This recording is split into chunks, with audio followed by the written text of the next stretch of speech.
இவ்ளோ காஸ்ட்லியான அரிசி நம்மளுக்கு தேவைதானான்னு கேட்டதுக்கு, அதை விட நம்ம உடம்புல இருக்க கிட்னி, லிவர், ஹார்ட் எல்லாமே ரொம்ப காஸ்ட்லி. அதெல்லாம் விலை மதிப்பு இல்லாதது. வீட்டு சமையல்ல சில சிறுதானியங்களையும் பாரம்பரிய அரிசிகளையும் சேர்த்திருக்கோம். அது என்னென்னு பார்க்கலாம். சிறுதானியங்கள்ல வரகு, சாமை, திணை, குதிரைவாலி இது எல்லாம் லோக்கல் ஷாப்ல வாங்கினது.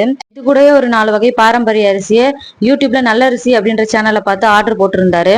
பாக்ஸ்குள்ளேயே இந்த கேட்லாக் இருந்துச்சு. இதுல இந்த அரிசி எப்படி சமைக்கணும், இது எந்தெந்த ஹெல்த் பெனிஃபிட்ஸ் கொடுக்குது அப்படின்னு சொல்லி கொடுத்துருந்தாங்க. காட்டு எண்ணெய் மரிச்சு நீரிழிவு நோயை கட்டுப்படுத்தும், மலச்சிக்கலை சரி செய்யும், நோய் எதிர்ப்பு சக்தி கொடுக்கும். புளியரிச்சன் அரிசி இது என்ன மாதிரி நியூ மாம்ஸ்க்குலாம் யூஸ் ஆகும். பால் சுரக்கிறதுக்கு இது யூஸ் ஆகும். பழைய காலத்துல பத்தியத்துக்கு இந்த அரிசி தான் யூஸ் பண்ணுவாங்களாம். வெள்ளக்கார அரிசி எலும்பு மண்டலம், நரம்பு மண்டலத்தை வலுப்படுத்தும், மூளையை சுறுசுறுப்பா வச்சிருக்கும், நீரிழிவு நோயை கட்டுப்படுத்தும். சூரியமல்லி ரத்தத்தை சுத்தப்படுத்தி உடம்பு புத்துணர்ச்சியா வச்சுக்கும். அது மட்டும் இல்லாம குழந்தைங்களுக்கு ஏத்த அரிசி. புதுசா குழந்தைங்களுக்கு உணவு ஆரம்பிக்கிறவங்க இந்த அரிசி யூஸ் பண்ணலாம். அரிசி 1 கிலோ 100 ரூபாயில இருந்து 130 ரூபா வரைக்கும் விக்குது. என்னங்க இவ்வளோ காஸ்ட்லியான அரிசி நம்மளுக்கு தேவைதானான்னு கேட்டதுக்கு, அதை விட நம்ம உடம்புல இருக்க கிட்னி, லிவர், ஹார்ட் எல்லாமே ரொம்ப காஸ்ட்லி. அதெல்லாம் விலை மதிப்பு இல்லாதது. ஆரோக்கியமா வச்சுக்கிறதுக்காக இதுக்கு செலவு பண்றது தப்பே இல்லைன்னு சொன்னாரு. கரெக்ட் தானே. வீடியோ பிடிச்சிருந்தா லைக் பண்ணுங்க, மறக்காம சப்ஸ்கிரைப் பண்ணி சப்போர்ட் பண்ணுங்க. தேங்க்ஸ் ஃபார் வாட்சிங்.